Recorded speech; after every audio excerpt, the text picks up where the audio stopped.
What's up, it's TJ from TJ's Outdoor Adventures, and for this video I will be showing y'all me shooting my cousin's Christensen Arms MPR 6.5 pre-PRC with the PRC Eliminator 3 on it. And when he sent me the gun, it was kind of broken in pieces with the scope. He messed up the actual the bolts to hold the scope to the actual Picatinny rail. So he told me to fix it for him, and once I fix it, zero it in at 100 yards because he couldn't do it. He had the gun set up totally wrong.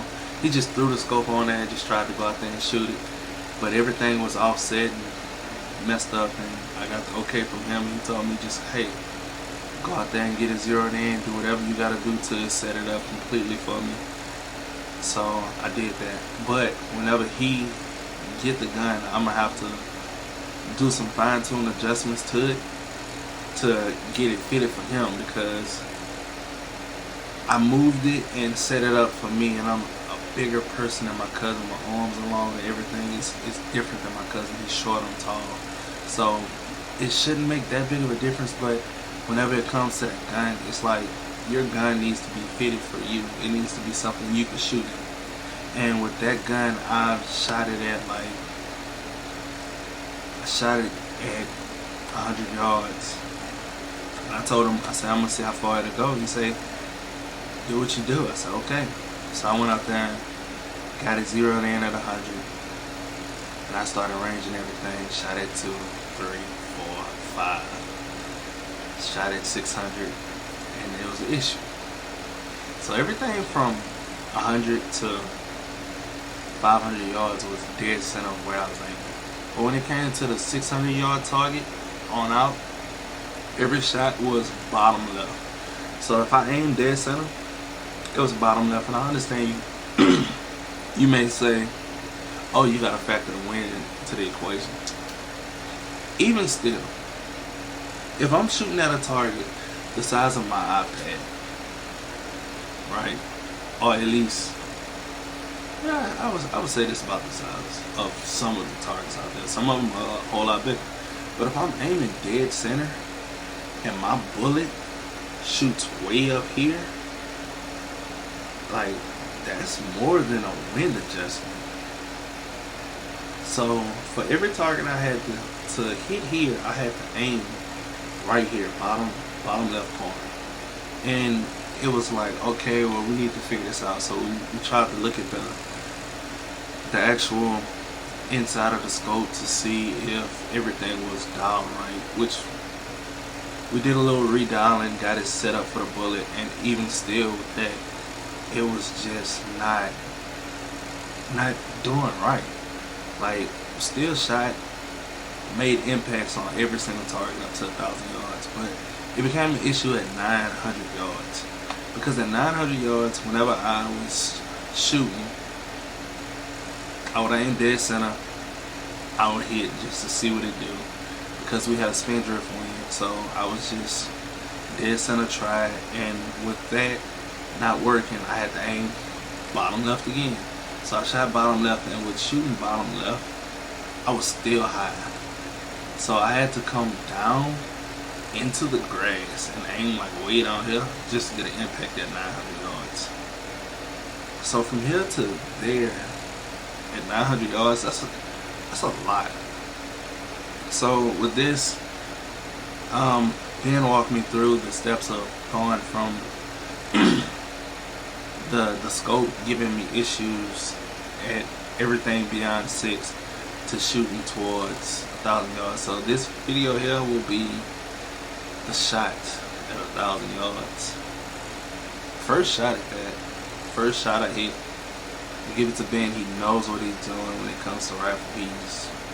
Wind is just oh, you got a nice size wind left or right, you know, whole left side, whole quarter of the way, you know. He walked me through it, and I'm not a hard-headed person. When a person trying to give me advice, I'm going to take your advice, listen to it, because I'm not the best.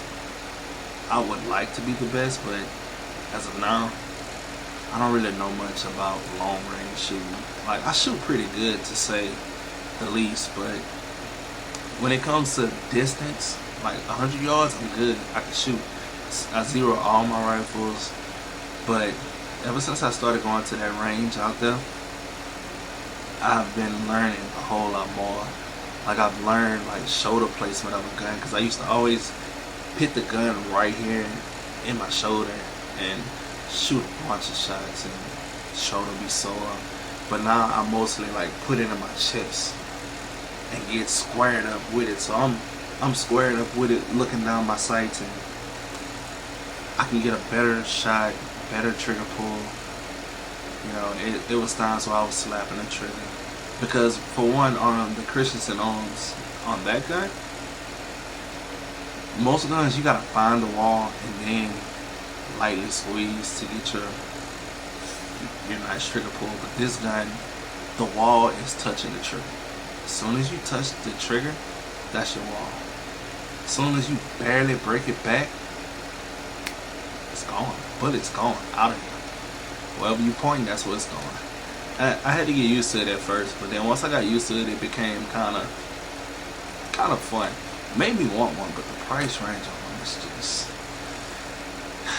one day, hopefully everything go right with the YouTube stuff and work. I will be able to own my own and go out and do that. But to get y'all what y'all come to see, here's the video of me shooting at 1,000 yards with the Christensen Arms NPR 6.5 PRC.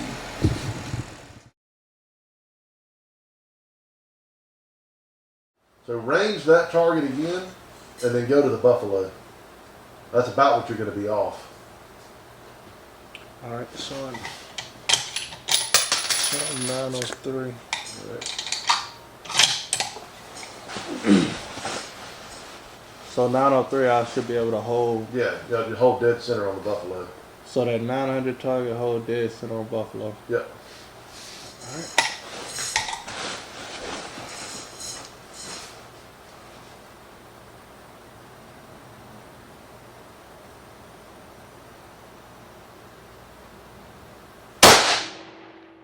Impact in the circle. Seeing that one hit. Now how far is the buffalo? 1,004. Goodness. Yep.